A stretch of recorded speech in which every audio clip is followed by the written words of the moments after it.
Greetings, brothers and sisters. So I saw some stuff yesterday. My wife was outside doing something with our chicken, so I was just going through the channels.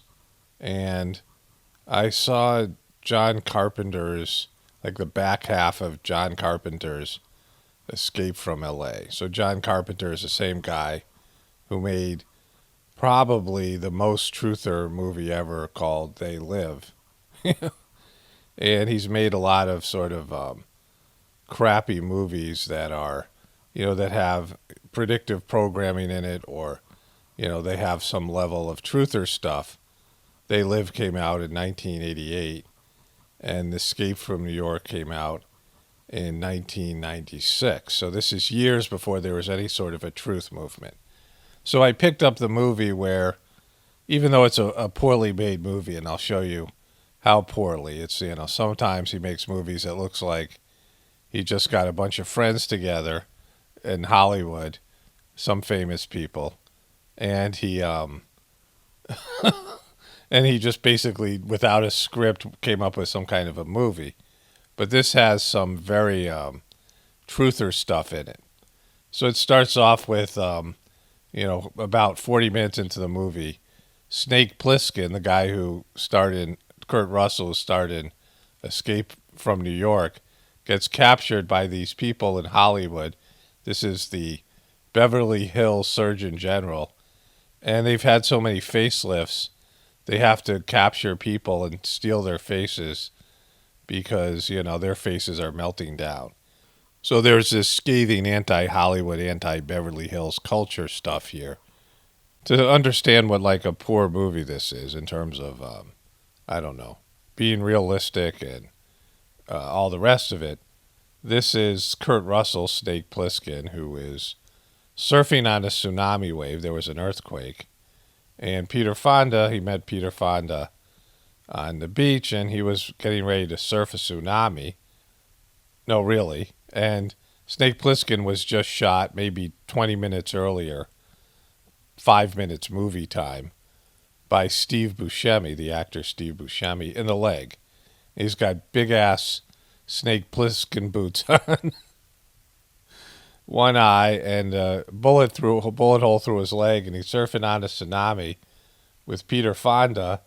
And then Steve Buscemi drives by because they're surfing in some sort of a valley next to the road, and gives Peter Fonda a low five, and then there's the wave. There's Snake Plissken. There's Steve Buscemi's car. And he jumps out of the wave onto the car. So it's that kind of a movie. But some big-time truther stuff happened earlier, and then at the end of the movie.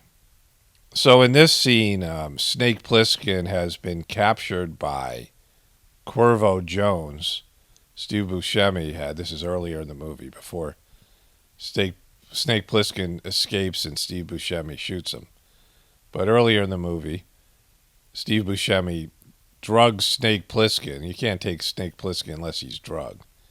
And he's captured, and this geek sort of explains what the conflict is all about. The ultimate defensive weapon system. And so this is the computer technology they had back then. You see that?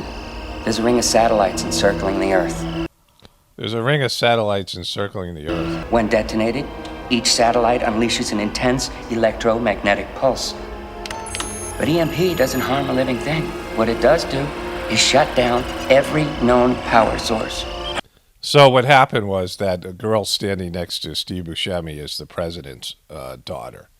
And the president they've drugged Snake Plissken, which I'll talk about that in a moment.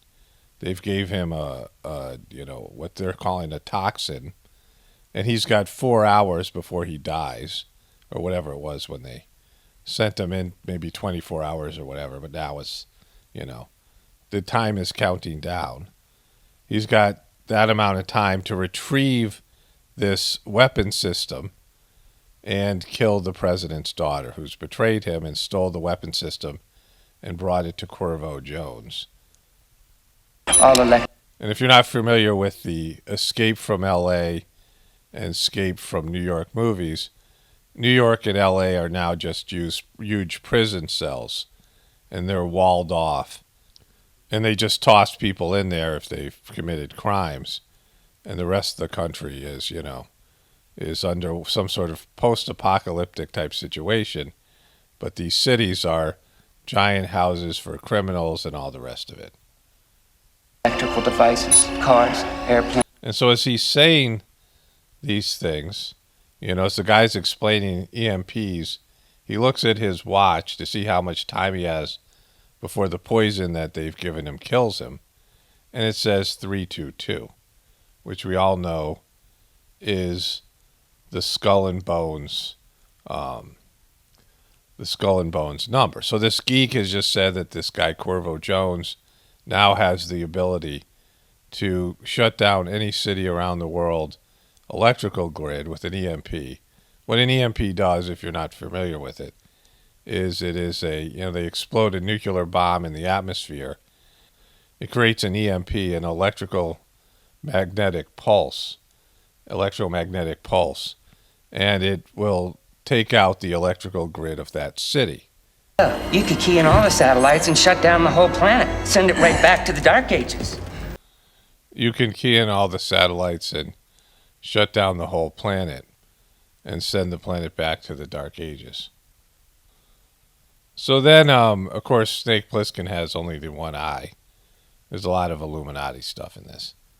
But then the geek tells Cuervo Jones the code.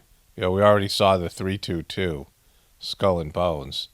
And then here's the code number. Remember, Cuervo, you gotta punch in the world code first. 666 666. That brings all the satellites online, then you can name the prototype.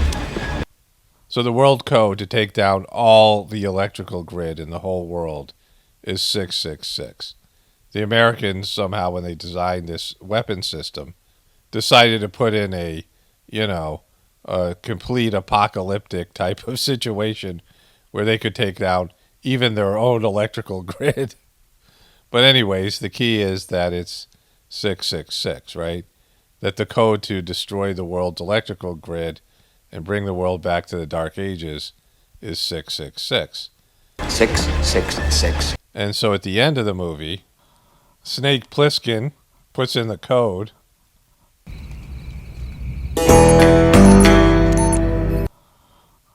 Snake Plissken at the end of the movie puts in the code 666 because he has the remote control and he has control over the electrical grid. And the guy who sent in them, his handler, freaks out. He's entered the world code. The world code has been activated, 666. Sir, that'll shut down the entire planet. It'll shut down the entire planet. There's the president. Everything we've accomplished for the past 500 years will be finished. They're sending us back to the Dark Ages. Our technology, our way of life, our entire history. We'll have to start all over again. It's like some sort of global reset or something. The name's Plissken. And then he pushes the button and glablowy.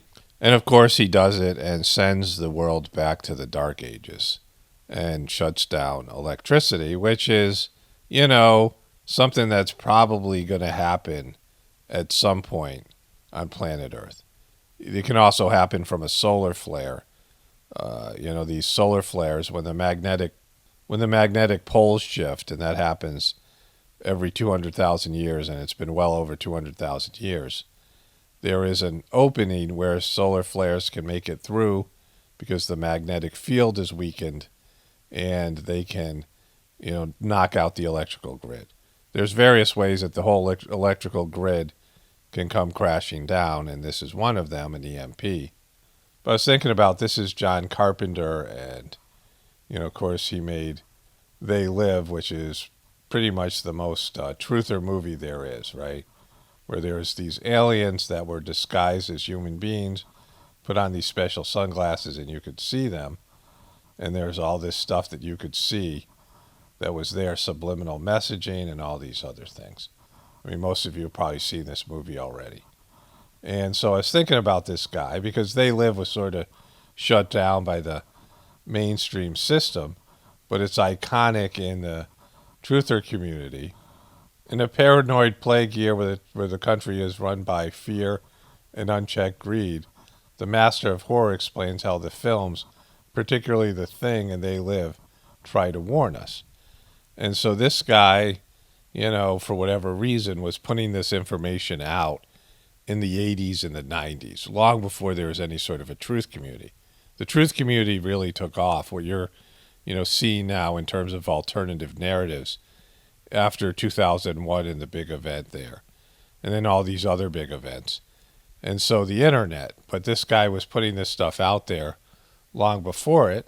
He made the movie Starman, which I think is a good movie, Halloween, which, Halloween, and Big Trouble in Little China, maybe his best movie. But in terms of truther stuff, he has a lot of things in his movies. This is another thing that's prophetic. When he gets back from escaping from L.A., and his time is running out where the toxin is going to kill him, right? He's got this fancy watch that said 322 earlier in the movie. And he wants his, the antidote to the toxin that's supposed to kill him. Welcome back, sir. Give me the goddamn shot. He wants the shot. The president's played a little joke on him. Your countdown clock has now terminated function. He's running out of time. He's ran out of time, and he wants the antidote to the poison they gave him. Your time is up. I told you he was dumb. He's dumb. He told everyone he was dumb. Snake Plissken's dumb. She's smiling. He's smiling. The president's laughing. You took the fake hotshot. Toxin 7 is a fast, hard-hitting case of the flu. You got the flu? They gave him the flu. It wasn't a toxin at all. He doesn't need... And so, that's something. And earlier on, this character tells him it's all a government hoax, the virus. Oh, yeah, right. And the Plutoxin 7 virus is going to kill you in less than 10 hours. Oh. What? Plutoxin 7 virus? It's bullshit, baby. Rumor control, government propaganda. Just one more lie. The Plutoxin 7 virus. The Plutoxin 7 is a virus with Snake Plissken was infected with during his mission in 2013 on Los Angeles Island. It's only the 7 virus. It's not the 19, right? Of course it's a hoax. So again, John Carpenter made this movie in 1996, and it has a lot of stuff in it. There's more things. I didn't, watch it intensely, and I missed the first 40 minutes.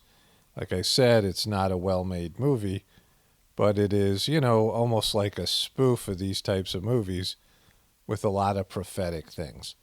A lot of, if you look at the idea of 322 and to some extent 666, most people at least had an idea of 666 during 1996, but very few people knew about 322 and the skull and bones.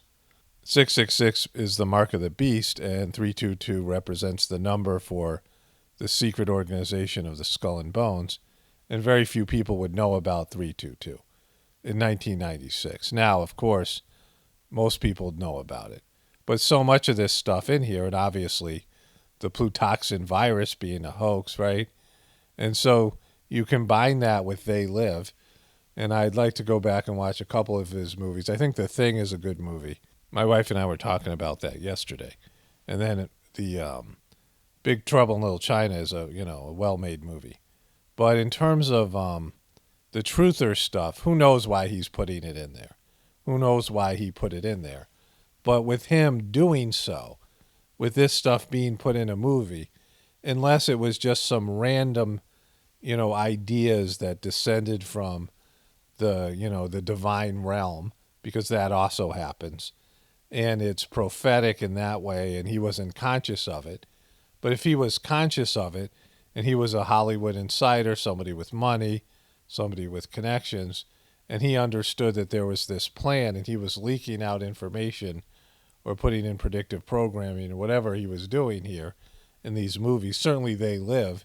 I mean, just the whole movie is the basis of the truther theory, right? If you call it the truther theory, and there's offshoots to the truther theory, but the idea that there are, demonic, possessed, alien-type beings that are possessing the leadership and are controlling and using subliminal messaging and things to control everybody else is a central idea at the basis of all of this, so-called truther theory.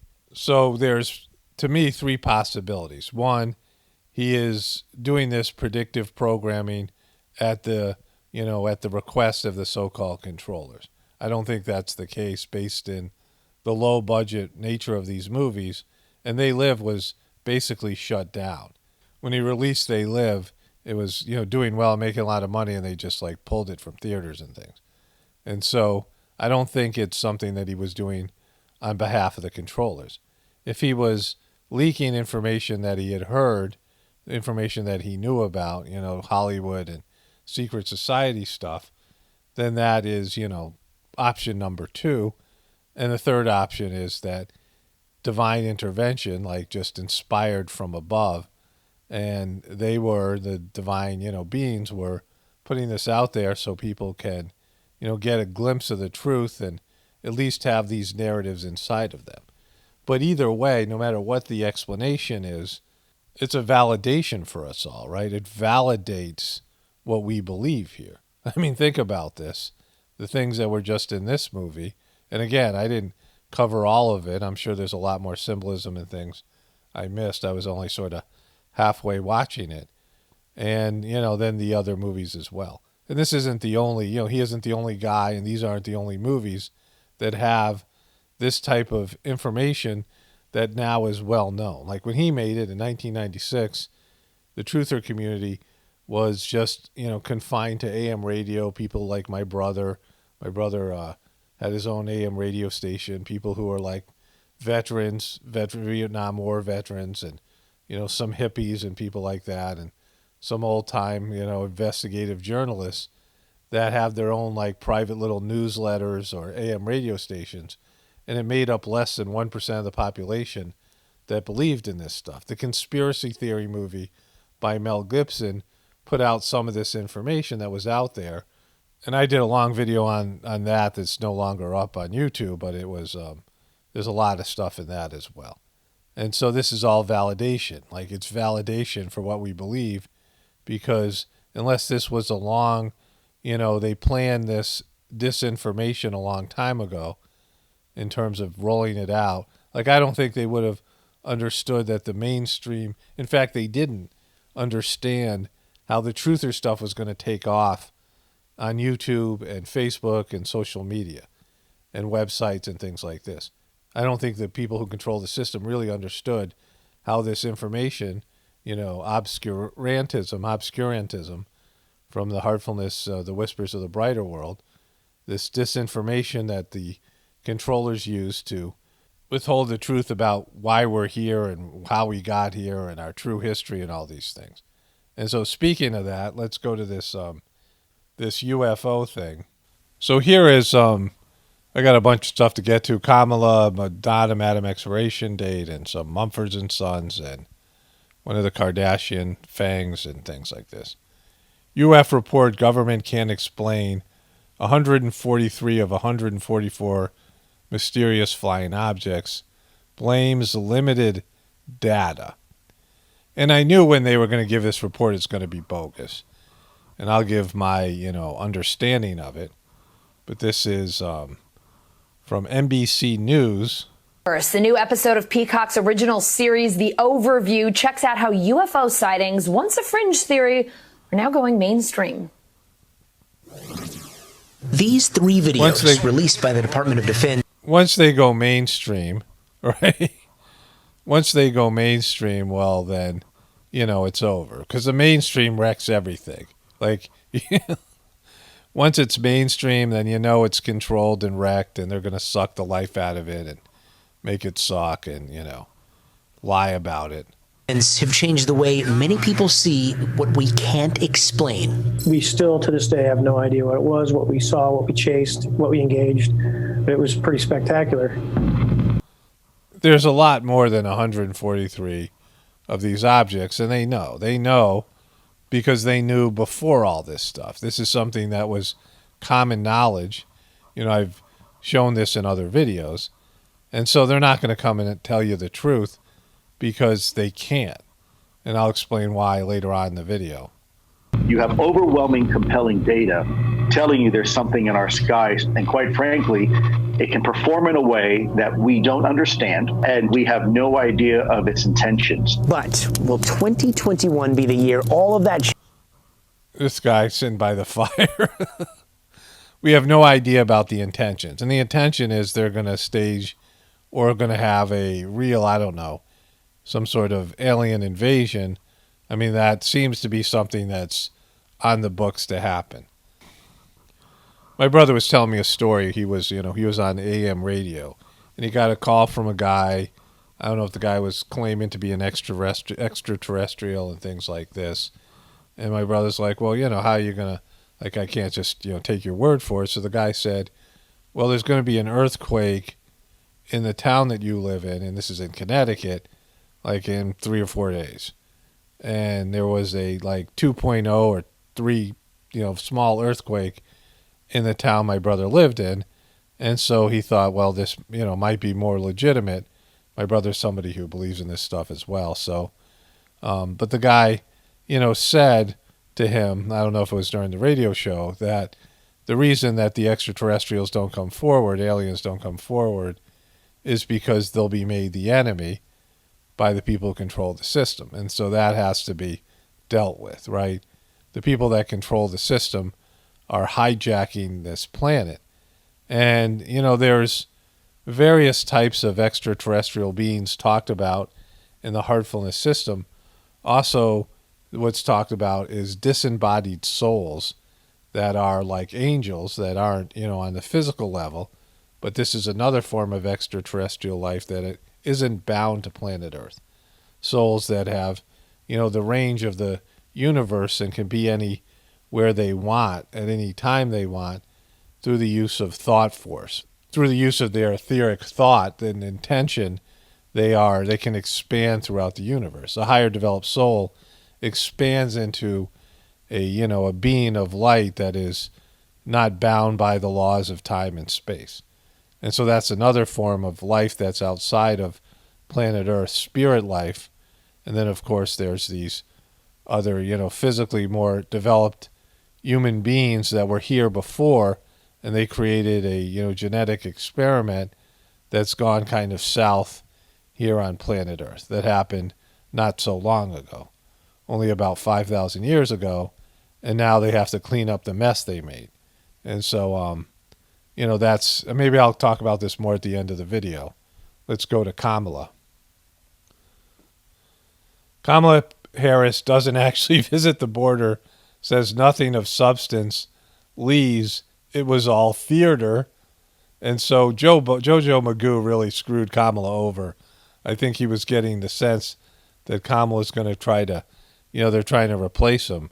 And so he put her in a position where she was just going to be the fall guy for this disaster at the border that isn't going away anytime soon.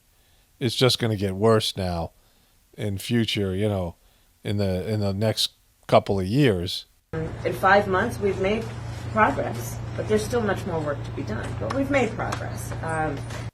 You know what the progress is? The heat. Jojo Magoo even said this.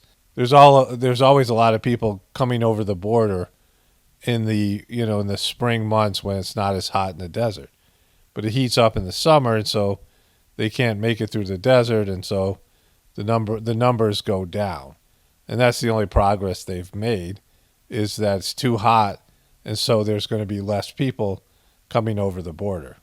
Family reunifications, and the Secretary can talk about that. Incredible work that we've seen that he has helped facilitate by expediting the process. I don't think most Americans care about family reunification.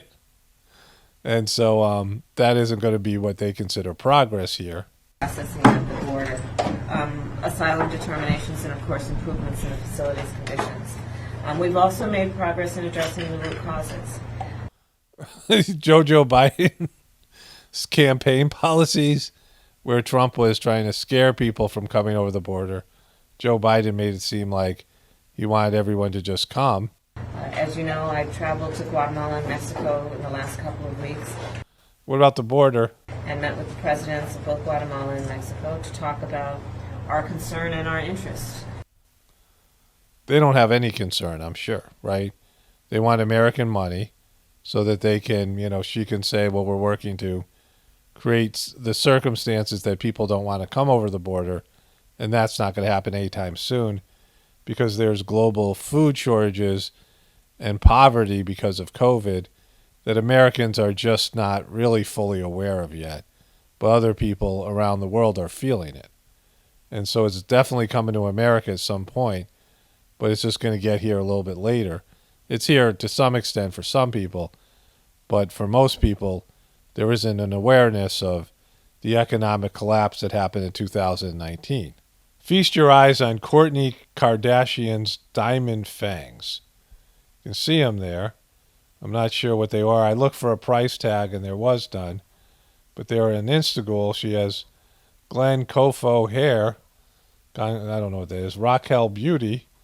And then fangs, these fangs that are there. You can see there's diamonds on them. And, this is everything that people hate about the Kardashians. That you're making diamond fangs and, there's people starving in the world. Madonna goes braless in see-through mesh for Pride performance. Well, there should be no pride in what she's doing here. And so Madonna...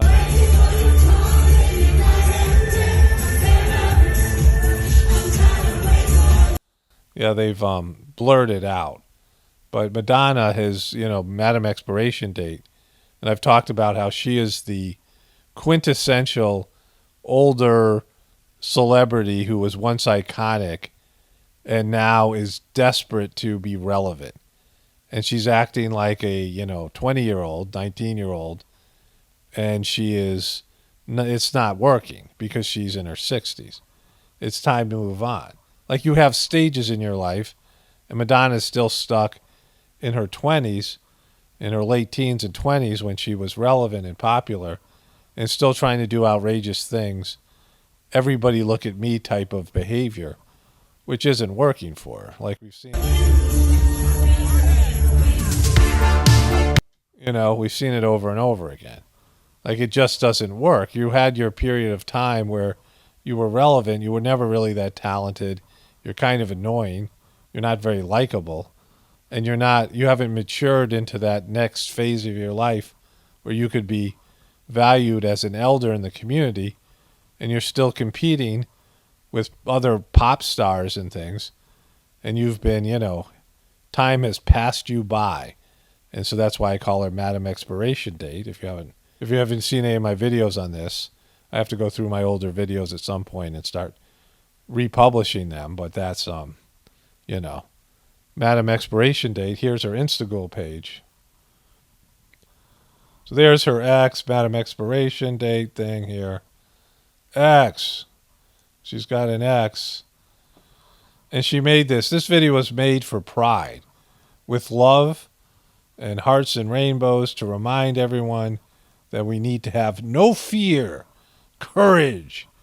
See, the subconscious mind doesn't process or understand the word no. So that's why you always word your goals positively. So you never say no fear. You could say courage because that's the positive. But if you say no fear, you're reminding yourself of fear and to be scared.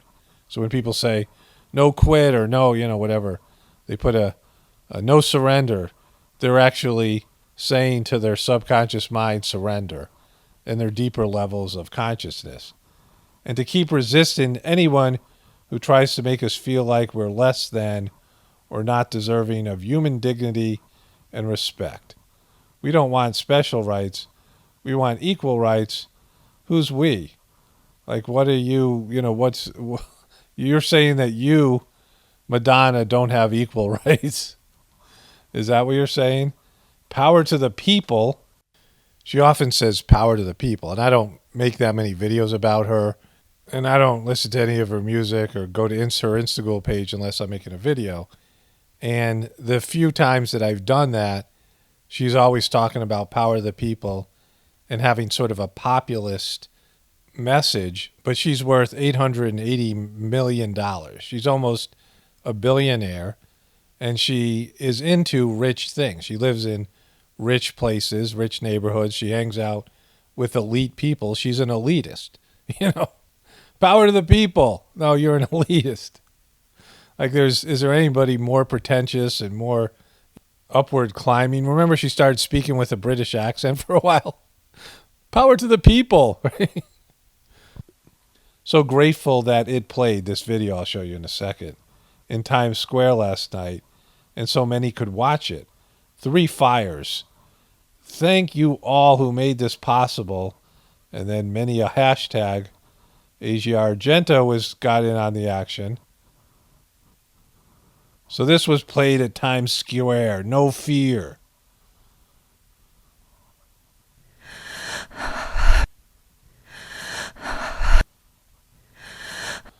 Somebody get Madonna some oxygen or something. She's falling and she can't get up. Big giant colossal cursor nose.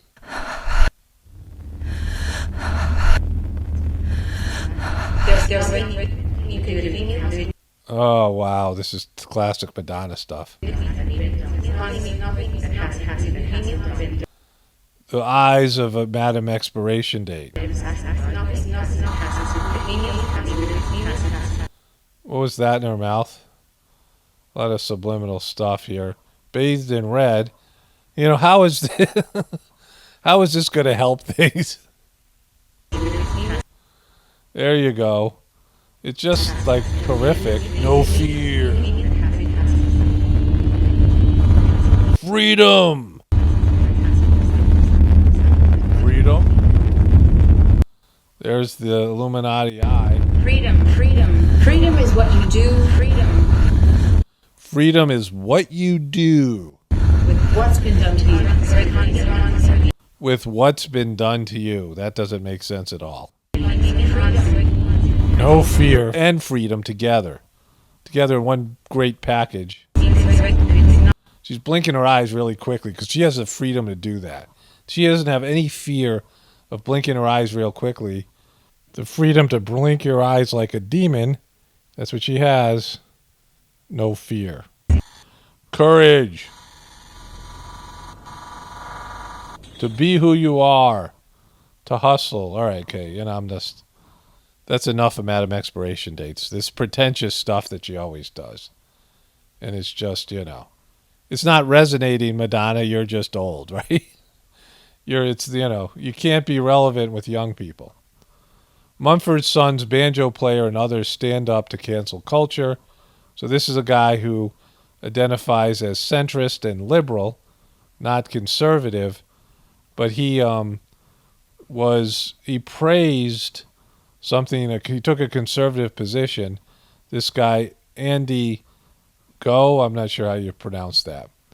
In his best-selling book, Unmask Inside Antifa's Radical Plan to Destroy Democracy. And he wrote, "Congratulations, Mr. Andy No," and finally had time to read your important book. You are a brave man. And the lefts and the woke people descended on this Mumford and Sons banjo player, so he quit the band because he wasn't going to back down from his position.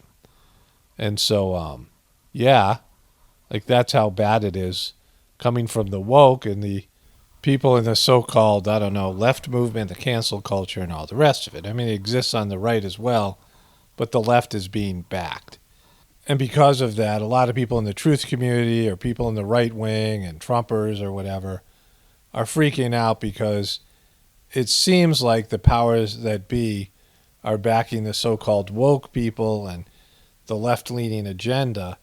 But what few people realize is that there's a lot of people who are angry and feel like their rights, or the rights of the people that they're endorsing and the treatment of those people and the so-called protective groups or the group that you identify with are being violated. Like you're somehow being victimized.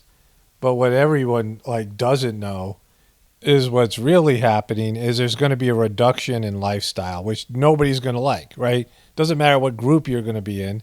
And you might think it's personalized to you or your group, but it's going to be everybody. At least in America, you're going to get a new deal and the deal isn't as good. And you're more than likely going to accept that deal.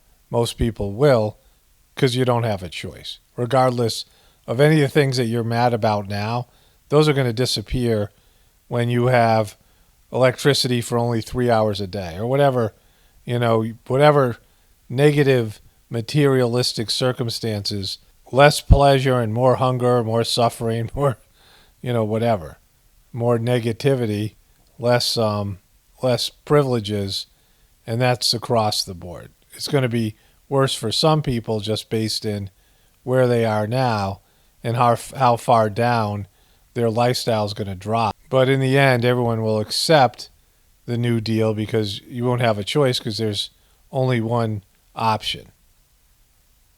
I thought of a great metaphor, a great, maybe analogy is a better description of it, to explain our current situation, your current situation, all of our situation in regards to the controllers. And I'm saying this at the end of the video, and I have to lead off with this in another video. I have to re-say this, a number of times before I think it sinks in for most people. Most people don't watch the whole video, and so, which is maybe a good thing for me. But anyways, what I thought of in meditation is that the truth community, the so-called awakening that so many people are having, being awakened, being awoke, all these things being woke, all these ways that people are phrasing it, the change in consciousness, the real essence of the thing that most people miss, the majority of people miss, the majority of people just don't get it. It's that the awakening that you're having is the controllers, and I'm going to put it in a different way here, the drug dealer that is dealing your addiction is a bad guy, or it's a, bad entity. The system, the beast, that is your drug dealer that delivers your addictions to you is on the evil side of things, is not a godly person, not a godly entity, not a good person, and doesn't have your best interest at heart. And the issue that people have is they don't want to admit that they're an addict, that you're addicted to this system. Like I can admit it, that's the difference. Like I know that, from my own experience of living on a homestead and doing what I do here in the Heartfulness meditation, that I'm dependent on this system, the materialistic system. I'm dependent on it, right? We all are. And most people can't admit that to themselves. That's why they fail at understanding the truth of things. That's why they don't get it. Because you're not admitting where you are and what you are, right? You're just looking at the system, oh, it's so bad, or those guys are so bad, Joe Biden's so bad, or Trump's so bad, or whatever it is, right?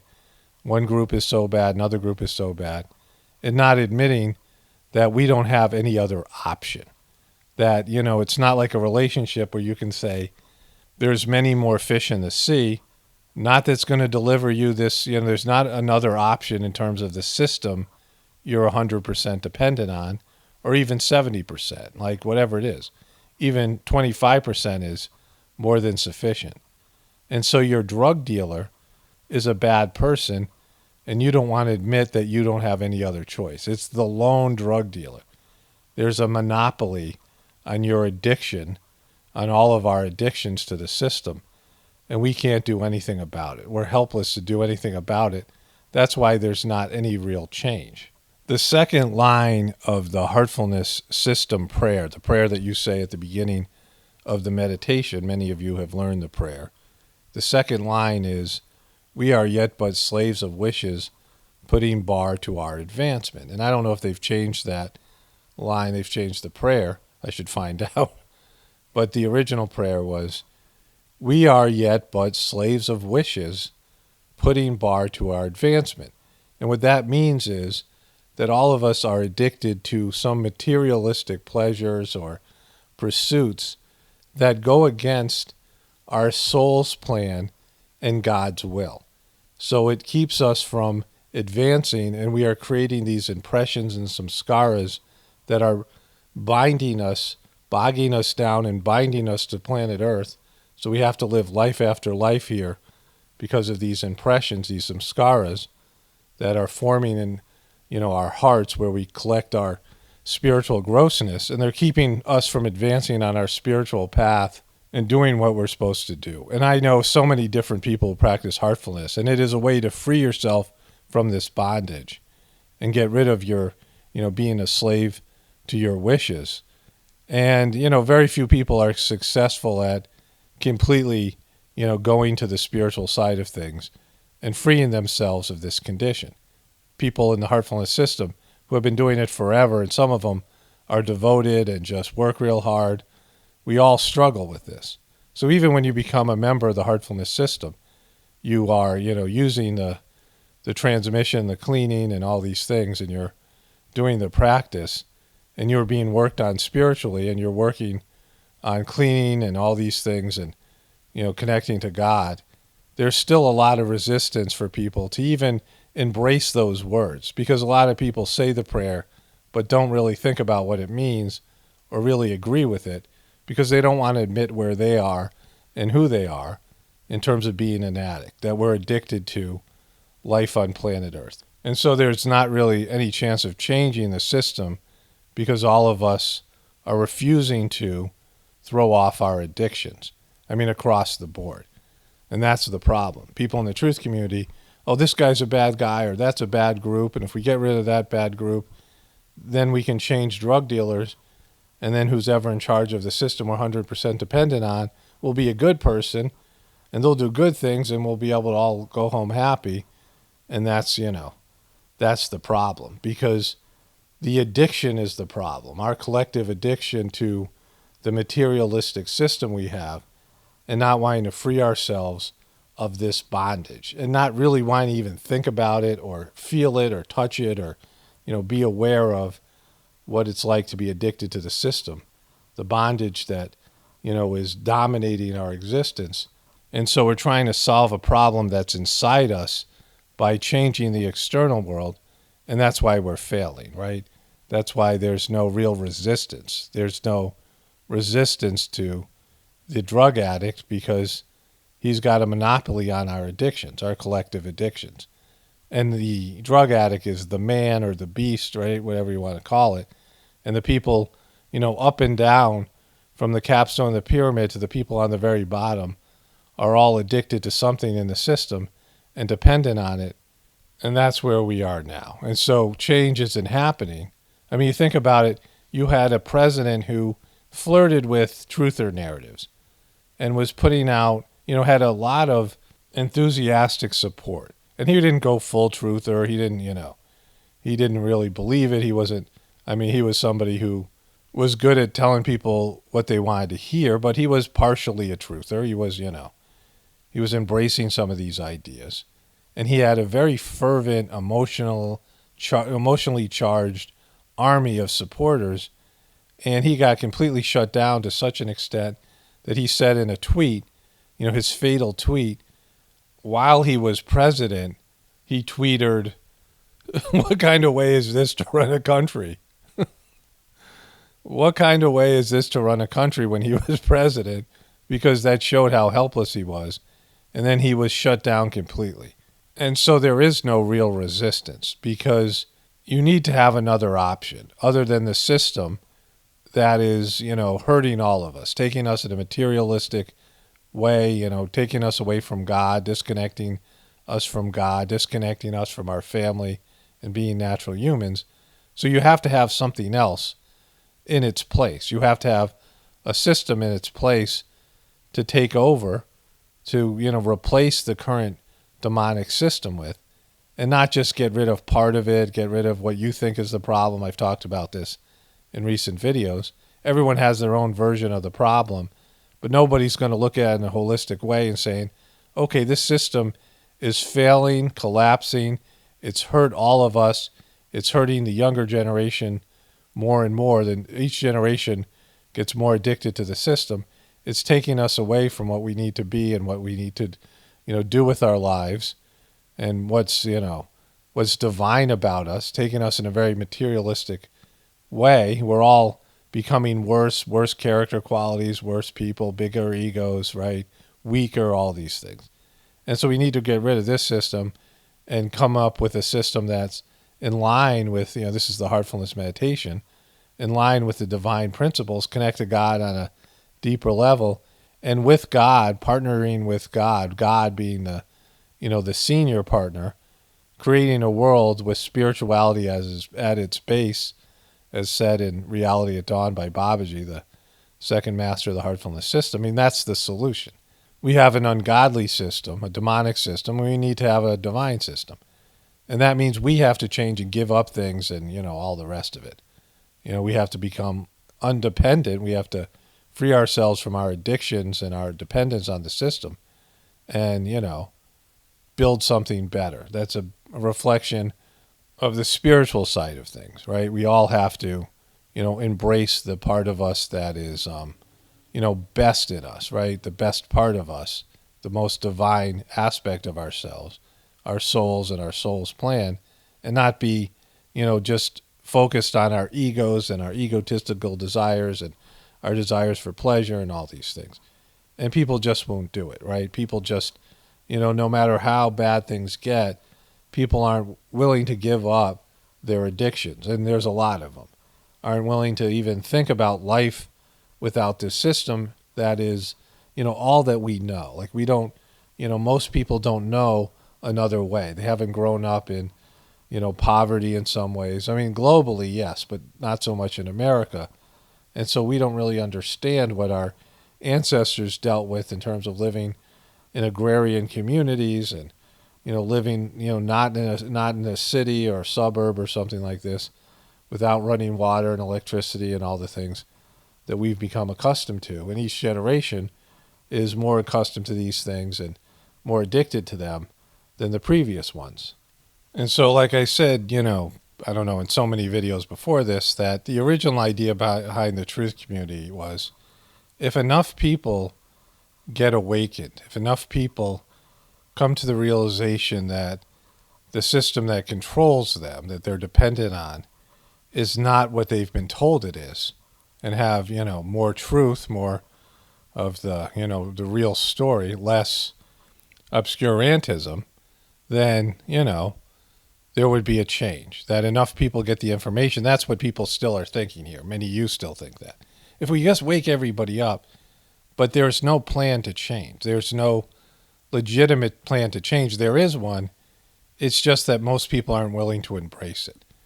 Not even the people who do the heartfulness system for years. There's a spiritual solution, but not that many people want to embrace it. When Jesus was alive, you ever wonder why he had so few followers? Why he had only 12 disciples, and 3 of them betrayed him in one way or another. 3 of them, one doubted him, one denied him, and one betrayed him. Thomas, Peter, and Judas. And, Peter was supposed to be the best disciple, the one that Jesus said, on this rock I'll build my church, right? And so he had only a handful of disciples and some followers. Most of them turned on him. There's also Mary Magdalene and some of these other people. But he didn't really have any, big following. But then the Christian religion took off so many years later. And you know why that is? You Christians should know. I mean, most people should think about this. You should wonder why that is. Why didn't Jesus have more followers? And it's not just Jesus. It's Buddha or Muhammad or Krishna or any number of spiritual saints. You see all these saints that died alone, and many times they were persecuted or, cast out of society. I mean, especially in Europe and the Western world, not so much in India and the Eastern world, specifically India that embraces higher developed souls. But even then, they don't have very many followers. Babaji, the second master of the heartfulness system, had about 5,000 maybe people by the end of his, life. Master Charji, got it up to a couple 100,000 people. It's, maybe 300,000 people now with Daji, the third master of the heartfulness system. I mean, even in India, where they have 1 billion people, and there's lots of, so-called spiritual seekers, it's a very small amount of numbers, small percentage. And so the reason is that when there's a living master, when there's a living sane or higher developed soul, they tell you things you don't want to hear. But when they die, the people that take over the movement get rid of the things that they said that people don't want to hear. Get rid of the truthful element, some of the deeper truths. And so they warp the message, they change the message to make it user-friendly for the people who don't really want to hear the truth. And that's just about everybody. I mean, think about my YouTube channel, how many more dopes I would get. I mean, it would be dopes if I came with a message of hopium, if I said the system could be fixed, if I said, there's a way that you don't have to change anything in your life, you don't have to change anything inside of you, and we could solve the problem. I mean, think how many more people I would have here if I embraced some of the more dopey, untruthful movements in the so-called truth community. If I lied to people, I mean, it would be lying for me. It's not lying for lots of people who are addicted to hopium themselves. And I'm not just talking about cubies. I'm talking about everybody who thinks the system can be saved and fixed and saved and made good and whole and divinized if you just get rid of a few bad apples. And that's all you have to do. And so there's no real resistance because the reality is very few people are willing to confront who they are, an addict, addicted to the system and the beast. And they're willing to, the first step is just admitting it, but then you have to be like, all right, I have to be willing to give up my addiction. I have to be willing to embrace a new way of being that is completely foreign and new to me and is, seems a lot more difficult and a lot more scary than just depending on my drug dealer, the system. And so until people realize this, are willing to just take that first step, they're not going to ever be able to come up with a solution because their solutions are always going to be based in fixing a system that can never be fixed. It's not that the system's broken, it's that the system isn't a good system. And you can't repair and rework or reshape the system into something that's good and beneficial for all because of the debt-based aspect of the system, the demonic aspect of the system, and how comprehensive the cancer that this unnatural system is, this drug dealer is to all of us. The very, demonic nature, the against God nature, the against our soul's path nature that the system is, can't be made good. It can't be turned into something that isn't demonic or isn't bad. And so the drug dealer has us all, right? The drug dealer, the system has us all. It has us, by the comunes, as my dad used to say. And so, there's nothing you can do about it because you're not going to do anything that will take the system down. And even if the system was taken down, there's nothing that will take its place. There's nothing that we have, there's some plan out there that everyone can agree on, the new system that will take its place, that people will, just switch over from one system to another. Most people would reject the new system. And essential component of the new system is that you have an internalized relationship with God, not a religious relationship with God, where the religion acts as a middleman between you and God. Most people are scared of God. They're scared of, facing God. I mean, that's one thing that Master Charji said about Christianity, that, that people are comfortable going to the son. Like they'll go to their boss's son. They won't go to the boss. They'll go to the boss's son. Can you talk to the boss for me? Because they don't want to face God themselves. And so that's a component of the Western world where people don't want to have a relationship with God because God shows you things about yourself. And I've experienced it and it kind of sucks. I can't, it sucks on an egotistical level when you look inside and you see things about yourself and you can't deny things about yourself because you're on you have a spiritual orientation to the world, right? You look inside And, when you look inside and there's just the transmission, the cleaning, the things about the components of the heartfulness system, you can't deny things that you used to deny about yourself. And the world is mirrored back to you through other people, and you see yourself and you see what you need to change. And, on an egotistical level, it sucks.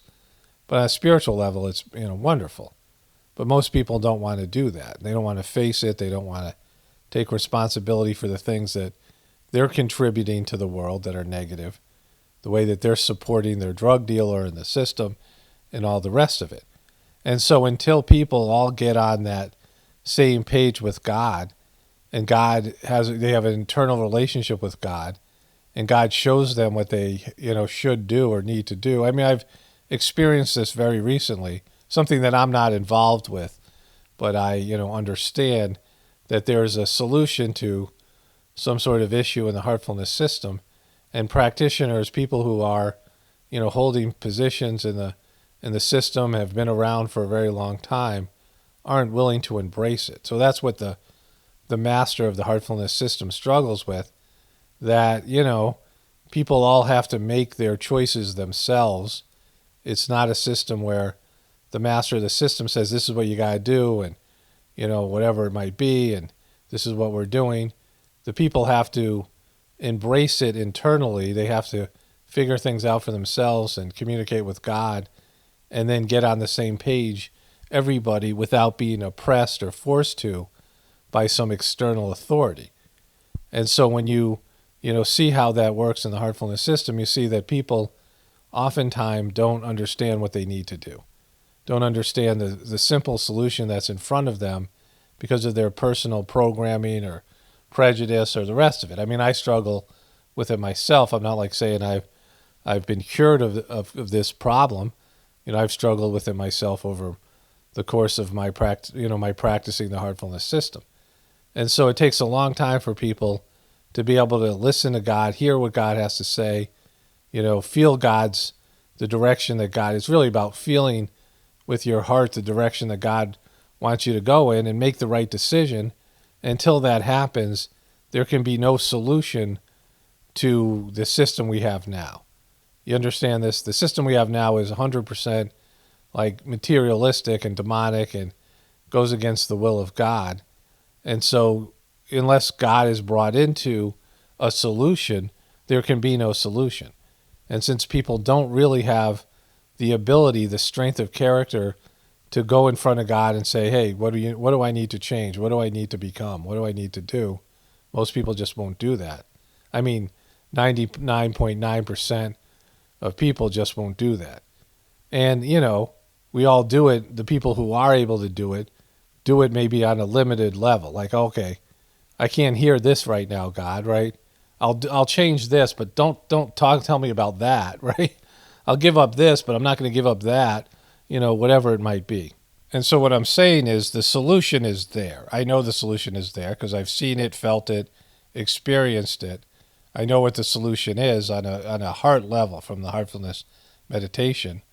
The kind of person that I need to be and other people need to be in terms of manifesting a better system, a better world.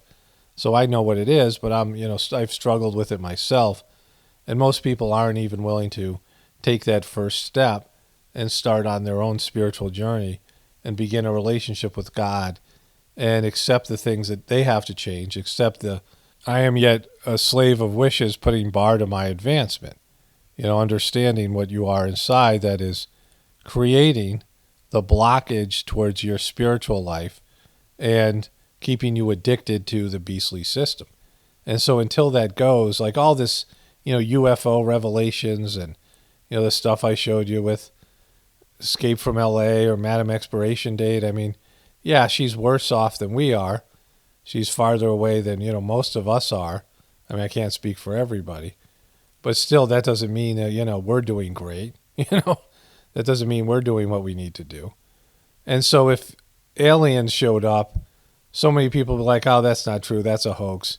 And everyone would have a different perspective. Let's say the aliens were a higher developed race that was connected to God, and they showed up and they said, all right, you guys are effing up You guys are destroying the planet. You're a danger.